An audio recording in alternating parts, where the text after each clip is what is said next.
Welcome to briefings on global affairs, international relations, and geopolitics. Our focus, CATL, the China-based global leader in EV batteries, recently announced a semi-solid-state design with the potential for super long range.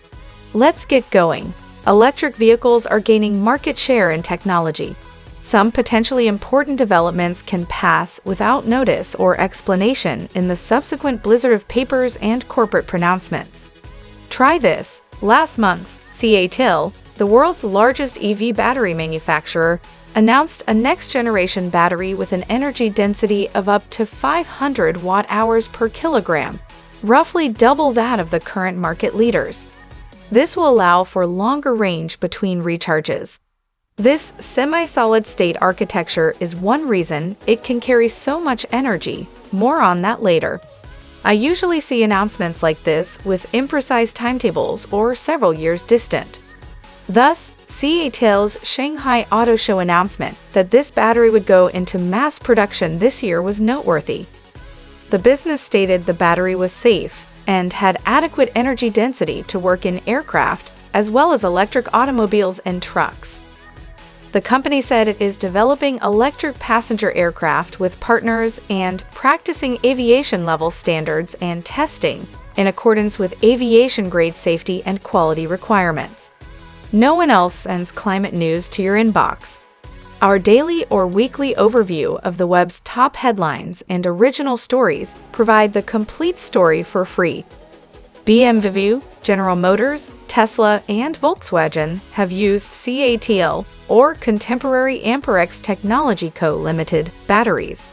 CATL released a new battery with 255 watt-hours per kilogram and more than 600 miles of driving range last year. China is selling the first battery-powered cars, but the US is yet to follow. A battery can go further on a single charge and use smaller battery packs without losing range with an improvement in energy density. The next generation 500 watt-hour batteries range and first brands and models have not been announced by the firm. Batteries, who makes them?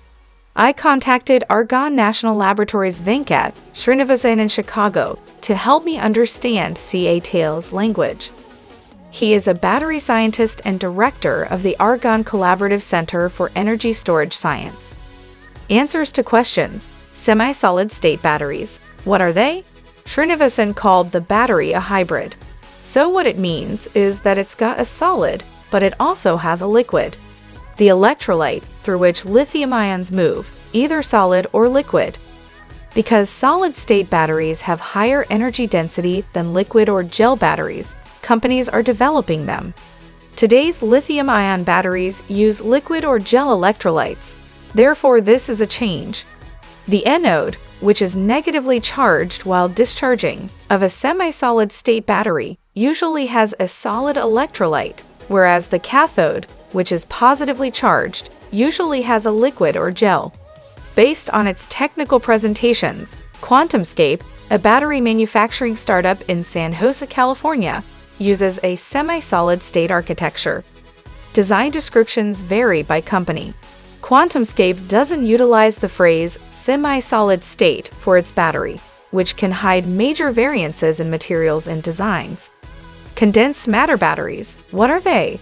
CATL calls its new product a condensed matter battery in addition to being semi-solid.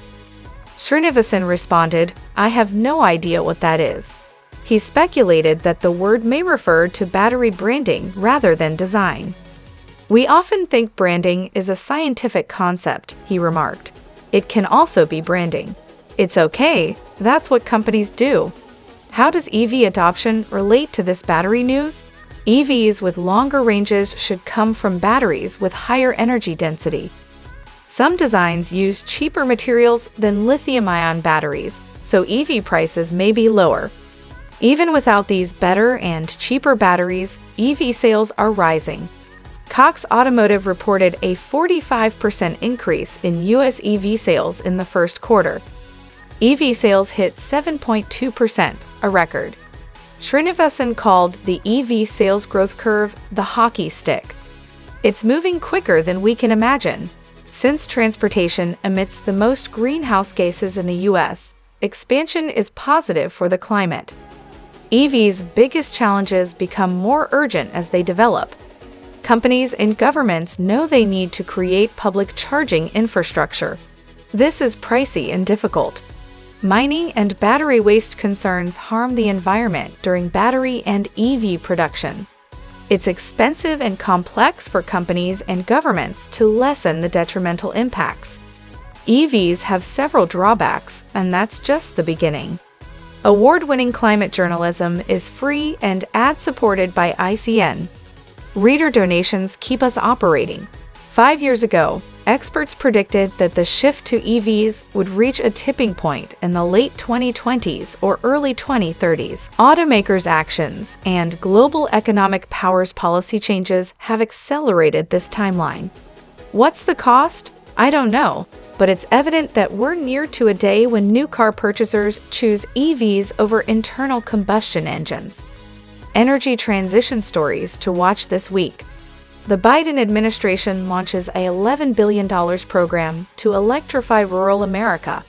According to Brian Dabbs of E&E News, the Agricultural Department has begun awarding $11 billion in Inflation Reduction Act cash to electrify and cut emissions in rural areas. This is the administration's largest electrification investment since the New Deal. I'm curious if this investing in mostly Republican areas may reduce the partisan split on climate change and sustainable energy. Industry gets time. Options to reduce climate pollution with Biden power plant plan. As Marianne Lavelle and Nicholas Kuznets described for ICN, the Biden administration released power plant emission reduction standards last week to supplement the Inflation Reduction Act's clean energy incentives. The new guidelines allow power plant owners to reduce pollution in a variety of ways. Fox News has a compilation of what Republican state attorneys general are saying about their legal challenges.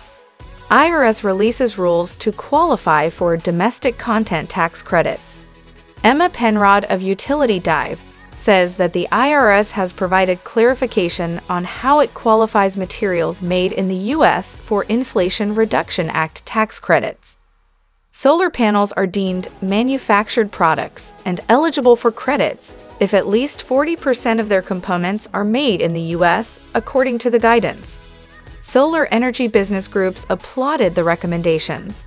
Last week, I wrote on the layer cake of stackable incentives, including the domestic content tax credit. Musk discusses economy and Cybertruck at Tesla shareholder meeting. Laura Kolodny of CNBC covered Tesla CEO Elon Musk's shareholder address this week. He added Tesla's long-awaited Cybertruck will launch this year and deliver 250,000 to 500,000 units once production begins. He also expects the economy to hit a tough patch in the next 12 months, with many companies going bankrupt, but thinks Tesla is well-positioned for the long haul. Musk called his $44 billion Twitter takeover a short-term distraction in response to a query. That's a costly and time-consuming distraction for the boss of one of the energy transition's most crucial enterprises. Can the world make an electric car battery without China? The New York Times' Agnes Cheng and Keith Bradsher examined China's EV battery supply chain dominance. This is critical reading to understand how far behind the U.S. is and why the Biden administration is spending so much money and effort to encourage battery businesses to construct factories here. That's where we wrap things up for the moment. Thanks for watching. See you in the next video.